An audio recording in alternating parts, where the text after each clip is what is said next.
Finally the wait is over. Australia ने अपने planning level जो हैं वो शेयर कर दिए हैं, जो उन्होंने एलोकेशन करनी थी for skilled migration, family migration and other visa types जो है वो उन्होंने डिस्क्लोज जो है वो कर दी है। अनाउंसमेंट जो है वो आ गई है।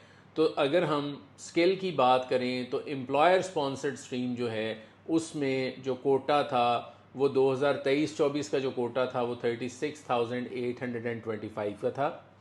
2024-2025 में ये कोटा जो है इंक्रीज़ होके 44,000 पे चला गया, और 2025-2026 के लिए जो प्लानिंग लेवल्स हैं उनके लिए भी कोटा जो है वो सेम ही रहा। अगर हम स्किल्ड माइग्रेशन, इंडिपेंडेंट माइग्रेशन की बात करें विच इज़ सब क्लास 189, तो पहले कोटा होता था 30,375, अब कोटा जो है वो उन्होंने कर दिया है 16,900, जो कि पिछले साल के लेवल पर उसे मेंटेन रखा है। अगर हम रीजनल की बात करें तो रीजनल में जो है वो 32,300 का कोटा था 2023 में, और 2024 में 33 कर दिया, और 2025-2026 का जो कोटा है उसको भी मेंटेन रखा गया है, वो भी 33,000 पे ही है। अगर हम स्टेट या टेरिटरी नॉमिनेटेड ऑक्यूपेशन उसकी बात करें कोटा की, तो ये 30,400 था 2023-2024 के लिए। 2024-5 के लिए 33,000 हो गया, जो कि अब भी मेंटेन रखा गया। बिजनेस इनोवेशन एंड इन्वेस्टमेंट के अंदर जो कोटा था वो ये जो वीज़ा टाइप है इसको डिसकंटिन्यू कर दिया गया है, लेकिन इसका कोटा अभी भी 1,000 का है। ये मेरा ख्याल है जो बिज़नेस इनोवेशन के लिए जिन्होंने प्रोविजनल वीज़ा से आगे आना होगा ये उनके लिए होगा। सबसे जो इम्पॉर्टेंट बात है वो है टैलेंटेड एंड इनोवेशन के अंदर जो कोटा है वो 4300 रखा गया है। ग्लोबल टैलेंट वीज़ा ख़त्म कर दिया गया था, डिस्टिंग्विश टैलेंट वीज़ा ख़त्म कर दिया गया था, और उसके साथ business innovation and investment visa जो है वो ख़त्म कर दिया गया था।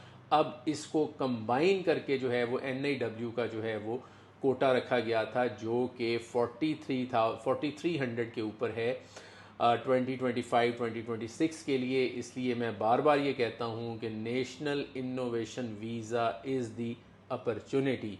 इसके लिए हर वो बंदा जिसके पास इंटरनेशनल लेवल की कोई, आप उनको कह लें कोई अचीवमेंट है, ठीक है, या आप कोई स्पोर्ट्स स्टार हैं, या आप कोई मूवी स्टार हैं, तो उनके लिए ये सबसे बेस्ट अपॉर्चुनिटी है।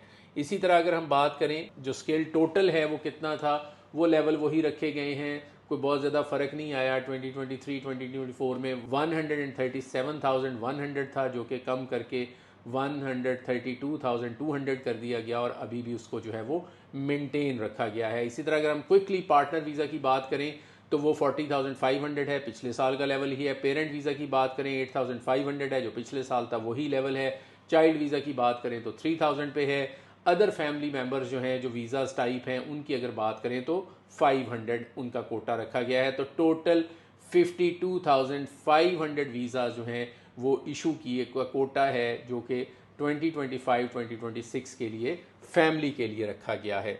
अच्छा जी, इसी तरह अगर हम बात करें स्पेशल एलिजिबिलिटी कोटा भी रखा गया है, ये 300 है। अच्छा, टोटल इमिग्रेशन की बात करें तो 2023-2024 के अंदर ये 1,90,000 था, 190,000, जो कि कम होके 185,000 कर दिया गया, और इस साल भी जो है उसको मेंटेन रखा गया। इसका मतलब क्या है, ये सारी जो मैंने अभी आपको स्टोरी सुनाई है, इसका मतलब ये है कि जो चीज़ें जिस तरह से पिछले साल चली हैं उसी तरह से चीज़ें जो हैं वो इस साल चलेंगी।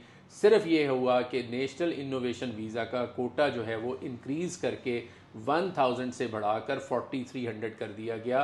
That is a good news. इसका मतलब ये है कि इस वीज़ा में बहुत सारे लोगों को जो है वो अपॉर्चुनिटी मिलेगी। अपॉर्चुनिटी कब मिलेगी? अगर आप अपना प्रोसेस जो है वो इनिशिएट कर देंगे, अगर आप पूल के अंदर होंगे, अगर आपने आइट्स कर लिया होगा, अगर आपने स्किल असेसमेंट करवा ली होगी, तो yes, opportunity is very much possible for you.